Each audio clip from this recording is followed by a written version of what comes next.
UDF-നുണ്ടായ ഈ land sliding ബഹുഭൂരിപക്ഷം മലയാളികളും വളരെയധികം സന്തോഷത്തിലായിരുന്നു. എന്നാൽ ആ ആവേശം മെല്ലെ ചോർന്നു തുടങ്ങിയോ എന്നൊരു സംശയം. 10 വർഷത്തിന് ശേഷം കേരളത്തിൽ UDF നേടിയ ഈ ശക്തമായ തിരിച്ചുവരവിന് പിന്നിലെ കാരണങ്ങൾ എന്തൊക്കെയാണെന്ന് ചിന്തിച്ചിട്ടുണ്ടോ? ഒന്ന്, ശക്തമായ ഭരണവിരുദ്ധ വികാരം തന്നെയാണ്, ആൻറ്റി ഇൻകംബൻസി. 2, ഭരണപക്ഷത്തിൻ്റെ ധാർഷ്ട്യം, എസ്പെഷ്യലി മുഖ്യമന്ത്രിയുടെ ധാർഷ്ട്യവും ചില പ്രയോഗങ്ങളും.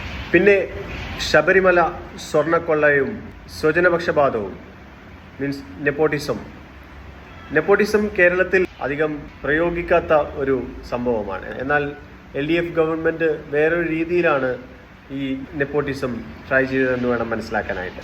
എന്നാൽ ഈ ഘടകങ്ങളെല്ലാം കൂട്ടിയോജിപ്പിച്ച് ഫലപ്രദമായ രീതിയിൽ അത് ജനങ്ങളിലേക്ക് എത്തിക്കുകയും എല്ലാവരെയും കൂടെ നിർത്തി ഒരു ടീമായിട്ട് പ്രവർത്തിച്ച UDF-ന്റെ പ്രവർത്തകരിലേക്ക് ആവേശമെത്തിക്കുകയും ജനങ്ങളിൽ ഒരു മാറ്റത്തിൻ്റെ തോന്നലുണ്ടാക്കുകയും ചെയ്തത് വിജയത്തിന് ചുക്കാൻ പിടിച്ച പ്രതിപക്ഷ നേതാവ് ശ്രീ VD സതീശൻ തന്നെയാണ്. അതുകൊണ്ട് തന്നെ കേരളത്തിൻ്റെ മുഖ്യമന്ത്രി പദം ഏറ്റവും കൂടുതൽ അർഹിക്കുന്നത് അദ്ദേഹത്തിനാണെന്നാണ് എൻ്റെ അഭിപ്രായം.